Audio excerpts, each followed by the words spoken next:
నమస్తే. హెచ్‌టీవీకి స్వాగతం. మనం ఎన్నో వీడియోస్ చేస్తూ ఉన్నాం. రాసులు అండ్ రత్నాలకి సంబంధించి డివోషనల్‌గా ఎంతో మంచి స్పందన లభిస్తూ ఉంది. ఈరోజు ఈ వీడియో ద్వారా వృశ్చిక రాశికి సంబంధించి ఎలాంటి రత్నం పనికొస్తుంది, ఎప్పుడు వేసుకోవాలి, ఎవరు వేసుకోవాలి, దానివల్ల వచ్చే ప్రయోజనాలు ఏ విధంగా ఉంటాయి, ఆర్‌బి సుధ గారు వివరిస్తారు. మనందరికీ సుపరిచితులే, ప్రముఖ ఆస్ట్రాలజిస్ట్ అలాగే లైఫ్ కోచ్. సో తనని అడిగి ఈ వృశ్చిక రాశికి సంబంధించిన వివరాలు తెలుసుకునే ప్రయత్నం చేద్దాం. నమస్తే మేడం. నమస్కారం అమ్మ. సో వృశ్చిక రాశి అనగానే ఏంటి వాళ్ళ వల్ల ఏమైనా డేంజర్ ఉంటుందా అన్న ఫీల్ ఉంటుంది చాలా మందికి. తేలు కనిపిస్తుంది కరెక్ట్. సో సింబల్ అట్లా సింబల్ అది పెడతారు కాబట్టి ఏమిటి వాళ్ళ మనస్తత్వం ఏ విధంగా ఉంటుంది, ఏ రత్నం వేసుకోవాలి? యాక్చువల్గా వృశ్చిక రాశికి అధిపత్యమో మనకి తెలుసు, కుజుడే అయ్యారనమాట. కుజగ్రహం అయింది. కానీ వృశ్చిక రాశికి ప్రత్యేకత ఏంటంటే అక్కడ చంద్రుడు నీచ పడతాడు అనమాట. చంద్రుడు నీచ పడితే ఏంటంటే మైండ్ అనేది స్టేబుల్గా ఉండదు అన్న ఒక మనకి అంచనా అనమాట. మనకి జాతకం చదివిన వాళ్ళకి కానీ, లేకపోతే ఇప్పుడు చదువుతున్న వాళ్ళకి కానీ, స్టూడెంట్స్ ఆఫ్ ఆస్ట్రాలజీ కానీ వాళ్ళందరికీ తెలుసు. అలాంటి సిచ్యువేషన్ ఉన్నప్పుడు, అంటే చంద్రుడు నీచిపోయినప్పుడు ఏమవుతుందంటే అటు మదర్, ఫ్యామిలీ అండ్ ప్లస్ మన థింకింగ్, ఇవి మూడు కొంచెం ఇబ్బంది పడతాయి అన్న ఒక విషయం. అంటే ఏంటంటే అందరూ మంచి వాళ్ళే, అన్ని రాసులు మంచివే, అన్ని నక్షత్రాలు మంచి నక్షత్రాలే. మనకి పడుతుందా లేదా? ఇప్పుడు సపోజ్ ఒక ఫుడ్ ఐటమ్ ఉంది, సపోజ్ పొటాటో అనుకుందాం. పొటాటో అందరికి పడుతుందని లేదు. కొంతమంది గ్యాస్ వస్తుంది అంటారు, కొంతమంది ఏమో కడుపు నొప్పులు అంటారు, వాడకూడదు దుంపలు అంటారు. ఏవో అంటే వాళ్ళకి పడిందా లేదా అన్న వరకే మనం మాట్లాడతాం అనమాట.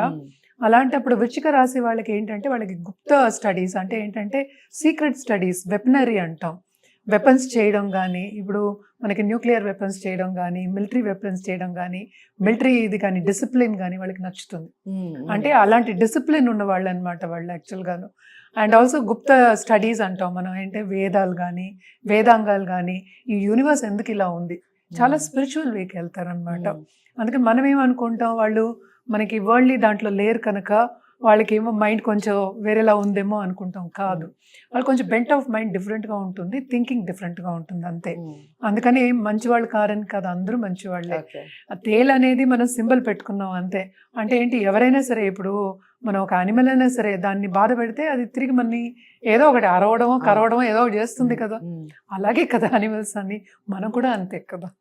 సో దాని మనం భయపడవలసిన అవసరం ఏం లేదు, కానీ అస్సలు లేదు. కానీ వీళ్ళు చాలా ఉన్నత స్థాయికి వచ్చే ఛాన్సెస్ ఉన్నాయి. ఎందుకంటే నీచం అవుతుంది కదా చంద్రుడు. వీళ్ళ జాతకం చూసినప్పుడు చాలా మందికి మనం చూస్తూ ఉంటాం నీచభంగ రాజయోగాలు ఉంటాయి. నీచభంగ రాజయోగాలు ఉన్నాయి అంటే రాజు అయ్యే ఛాన్సెస్ ఉంటుంది. అంటే ఉన్నత స్థాయి కన్నా ఉన్నత స్థాయి అన్నమాట. అలాంటి యోగాలు మనం ప్రైమ్ మినిస్టర్ కూడా అనురాధ నక్షత్రమే. సో ఆ నక్షత్రం కూడా మహానక్షత్రం, శని స్టార్ ఈ వృశ్చిక రాశిలోనే ఉంటుంది అనమాట. అలాగే మనం ఎప్పుడు ఏంటంటే కుజుడికి మనం చెప్పుకునేది ఏంటి, పగడం. అది ఇందాక కూడా నేను చెప్పాను, అంటే మేషరాశికి కూడా మనం చెప్పుకున్నాము. అండ్ ఆల్సో ఏంటి, దీనికి కలర్ అనేది వెరీ ఇంపార్టెంట్. మరి బ్లాక్ అనేది డార్క్ కలర్కి వెళ్ళాము, లైట్ ఆరెంజ్ షేడ్స్లో పగడం పెట్టుకోమని చెప్తాము. ఇదేంటంటే మనం సిల్వర్లోనూ చెప్తాం, గోల్డ్లోనూ చెప్తాం. ఓకే.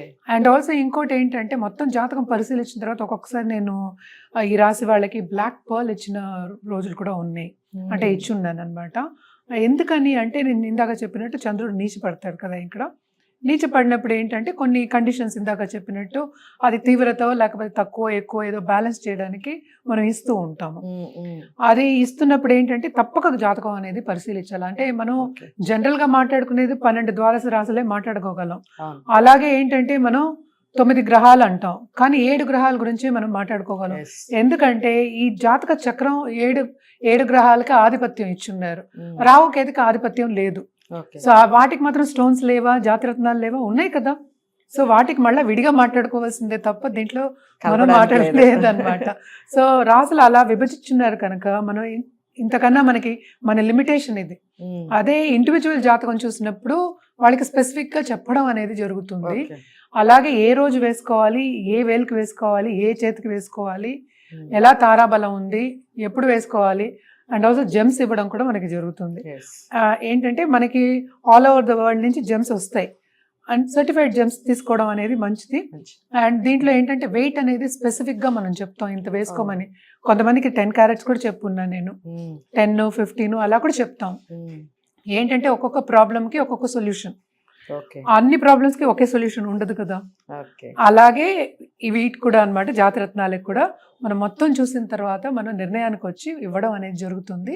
అప్పుడు వాళ్ళకి ఫలితం కూడా ఈజీగా వస్తుంది. అంటే ఏంటంటే ఒక సొల్యూషన్ ఎందుకు ఇస్తాం మనం, తొందరగా ఏంటంటే మన గమ్యం చేరడానికి అంటాం. సపోజ్ మనకి తొందరగా మన పని అవ్వడానికి ఇస్తూ ఉంటాం. జాతిరత్నాలు కూడా అంతే, తొందరగా గమ్యం చేరుకుంటారు, డిజైర్స్ అన్ని ఫుల్ఫిల్ అవుతాయి, లైఫ్ కూడా బాగుంటుంది, ఉన్నత స్థాయికి వస్తారు, సంపద వస్తుంది. ఓకే, చాలా బాగా చెప్పారు.